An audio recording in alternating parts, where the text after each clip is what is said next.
أعوذ بالله من الشيطان الرجيم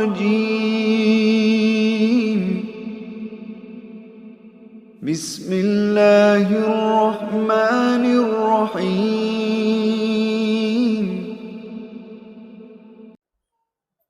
مسلمان اپنے دین پر کیسے قائم رہے، اس کے دین میں کوئی رکاوٹ پیش نہ آئے۔ میں نے عرض کیا تھا کہ دعوت اللہ صرف اور صرف یہ اللہ کی مدد کے نازل ہونے کا اصل سبب ہے۔ ان تنصروا اللہ ینصرکم ویثبت اقدامکم۔ حضور اکرم صلی اللہ علیہ وسلم نے 2 صحابی بھیجے کسریٰ کی طرف، آپ کے خط لے کر گئے۔ غیبی مدد کو بتا رہا ہوں، یہ نہیں کہ دین تو پڑا ہوا ہے موبائلوں پر اور نیٹ پر، یہاں سے دیکھ لو۔ یہ کوئی طریقہ دین کے پھیلانے کا اور یہ کوئی طریقہ دین کا پیغام پہنچانے کا نہیں ہے۔ نہ اس طریقے میں کوئی اثر ہے، نہ اس طریقے میں کوئی ہدایت ہے، نہ ان طریقوں میں کوئی تربیت ہے، اور ان طریقوں میں کوئی نصرت بھی نہیں ہے، بالکل نہیں۔ یہ سب بے اثر اور بے اجر طریقے ہیں جن کو مسلمان اس زمانے میں دین کے پھیلنے کا ذریعہ سمجھے ہوئے ہیں۔ یہ بے اثر اور بے اجر طریقے ہیں، نہ ان میں کوئی اثر ہے، نہ کوئی اجر ہے، نہ تربیت ہے، اور اللہ تعالیٰ کی مدد بھی ان کے ساتھ نہیں ہے۔ اللہ کی مدد تو صرف اس پر ہے کہ آپ خود جا کر دعوت دیں۔ سنو روایت، دحیہ کلبی، شجاع بن وہب، ان کو بھیجا آپ نے کہ جاؤ کسریٰ کو دعوت دو، اس لیے کہ حضور اکرم صلی اللہ علیہ وسلم کی سنت ہے کہ آپ کسی فقیر یا کسی وزیر کا درجہ اس سے کم نہیں سمجھتے تھے کہ آپ اس کو خود دعوت دیں۔ جہاں آپ گئے، جہاں آپ نہیں گئے وہاں صحابہ کو بھیجے دعوت دینے کے لیے۔ چنانچہ یہ خط لے کر گئے، وہاں کہا گیا کہ خط ہم پہنچا دیں گے، نہیں، ہم خود ملیں گے بادشاہ سے، خود دعوت دیں گے۔ کیونکہ جب آدمی کسی کو دعوت دینے کے لیے قدم اٹھاتا ہے تو اللہ تعالیٰ کی مدد داعی کے ساتھ ہو جاتی ہے۔ اگر یہ اس کے مقابلے پر آئے تو اللہ اس کے مقابلے پر آ جاتا ہے۔ یہ ان کے خیرخواہ بن کے میری طرف لانا چاہتے ہیں، اور یہ میرے خیرخواہ بندوں کا مقابلہ کرتے ہیں، تو اللہ خود مقابلے پر آ جاتے ہیں۔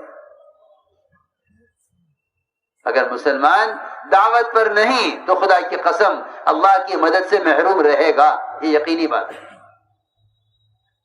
مسلمان اگر دعوت پر نہیں تو اللہ کی مدد سے محروم رہے گا، اس لیے کہ اگر یہ مسلمان دعوت پر نہیں آئے گا تو پھر مسلمان کے دل میں سوائے غیروں کی دنیا کی تمنا کے اور کوئی تمنا نہیں ہوگی، کیونکہ یہ یقینی بات ہے کہ یا تو غیروں کی ہدایت کی تمنا ہوگی یا غیروں کی ہدایت کی تمنا ہوگی یا غیروں کے ملک و مال کی تمنا ہوگی۔ یہ 2 تمنائیں جمع نہیں ہو سکتی۔ ہدایت کی تمنا نہیں ہے تو غیروں کے ملک و مال کا یہ حریص بنے گا۔ یہاں دعوت دینے کے لیے جب گئے اور جا کر کسریٰ کو خط پیش کیا، کیونکہ صحابہ کرام خود جا کر دعوت دیتے تھے بادشاہوں کو، خود جا کر۔ ڈاک کا نظام اس وقت بھی تھا، لیکن ڈاک سے کوئی دعوت نہیں بھیجی گئی۔ اس زمانے کے تو بدترین آلات اور یہود و نصارہ کے فحش کو پھیلانے والے آلات دین کی اشاعت کے لیے استعمال کرنے کو مسلمان دین کی خدمت سمجھتا ہے۔ اتنا بے عقل اور ناسمجھ ہے کہ باطل آلات کو دین کی اشاعت کا ذریعہ سمجھتے ہیں اور اسے پھیلانے پر اللہ سے اجر کی امید بھی کرتے ہیں، ایک دوسرے کو دعوت بھی دیتے ہیں کہ ہاں آپ اس کو پھیلائیے، اللہ سے اجر پائیے۔ جی ہاں، ایسے جاہل ہیں، سنو، ایسے جاہل۔ حالانکہ اجر بھی اسی جہاد پر تھا کہ خود جا کر دعوت دو، مدد بھی اسی جہاد پر تھی کہ خود جا کر دعوت دو، ہدایت بھی اسی جہاد پر اور مدد بھی اسی جہاد پر۔ کسریٰ کو دعوت دی، اس نے خط پھاڑ دیا۔ سنو،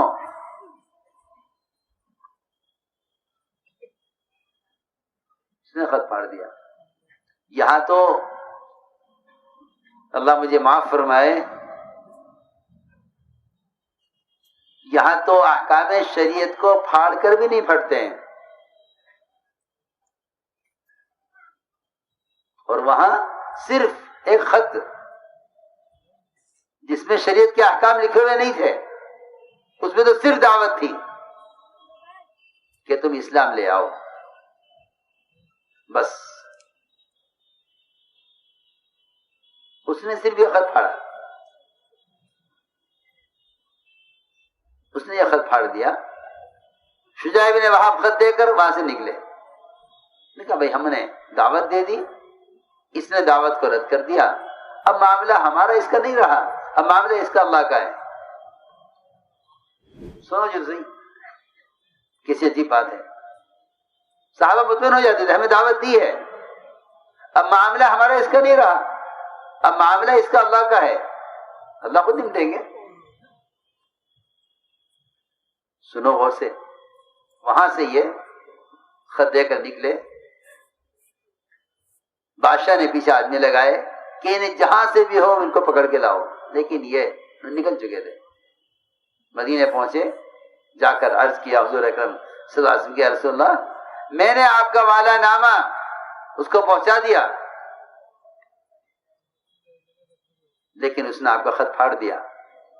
آپ نے فرمایا اس نے ہمارا خط نہیں پھاڑا، اس نے اپنا ملک پھاڑ لیا. دیکھو تو صحیح، ایک خط کے پھٹنے پر ملک پھٹ گیا، ایک خط کے پھٹنے پر پورا ملک پھٹ گیا. کسی عجیب قصہ ہے. روایت میں ہے کہ اس نے اس غصے میں کہ ہمیں کیوں دعوت دی ہے اپنے مذہب کی طرف، اور ہمارا نام بعد میں لکھا بنا پہلے لکھا. پوچھا کون لوگ ہیں یہ؟ کہ جی یہ تو بڑے کمزور یثرب کے رہنے والے ہیں، کوئی انہیں پوچھتا نہیں ہے، اور بہت انتہائی کمزور اور فقراء لوگ ہیں، نہ ان کے پاس کھانے کو ہے نہ پہننے کو ہے، ایسی تنگی کی زندگی گزارنے والے ہیں. انہوں نے آپ کو کیا سوچ کر دعوت دی ہے؟ آپ کو کوئی لمبی چوڑی فوج بھیجنے کی ضرورت نہیں ہے، کمزور لوگ ہیں. بادشاہ نے 2 فوجی صرف بھیجے کہ جاؤ ان کو گرفتار کر کے لاؤ. 2 فوجی بادشاہ کے حکم سے آئے، نعوذ باللہ حضور اکرم صلی اللہ علیہ وسلم کو گرفتار کرنے کے لیے.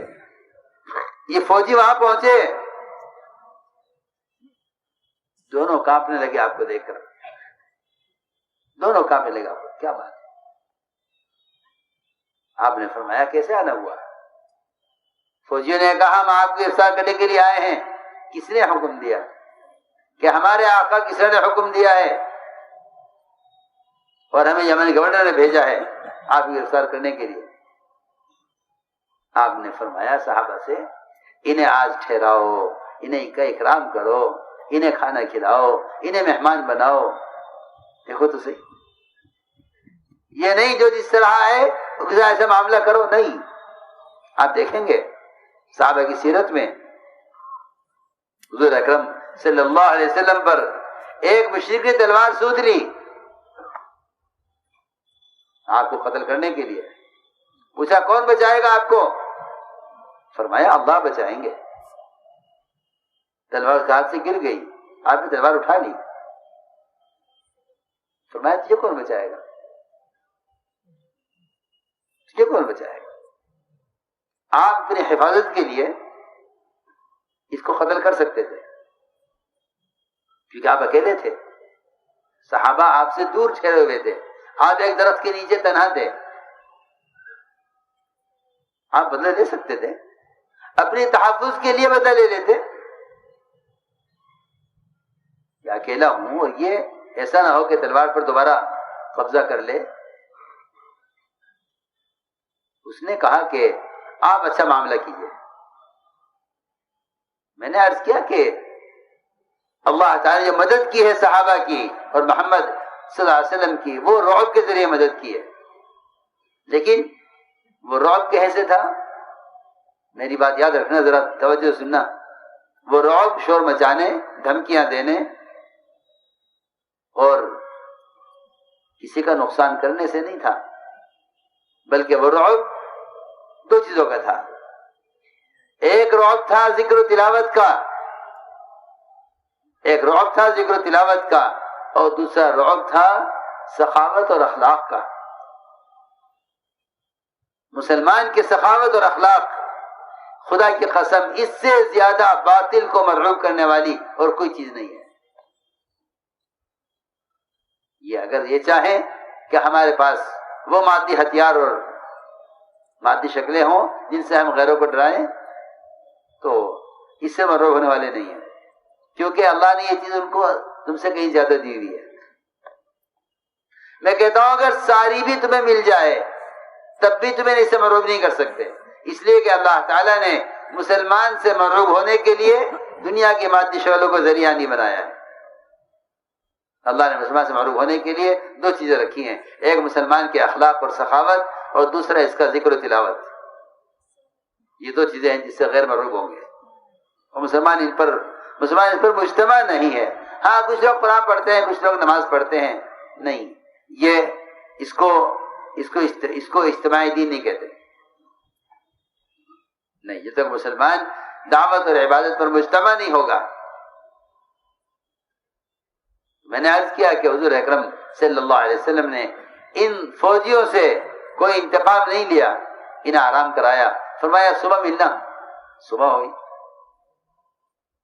صبح دونوں کو حاضر کیا گیا، کیا بات ہے،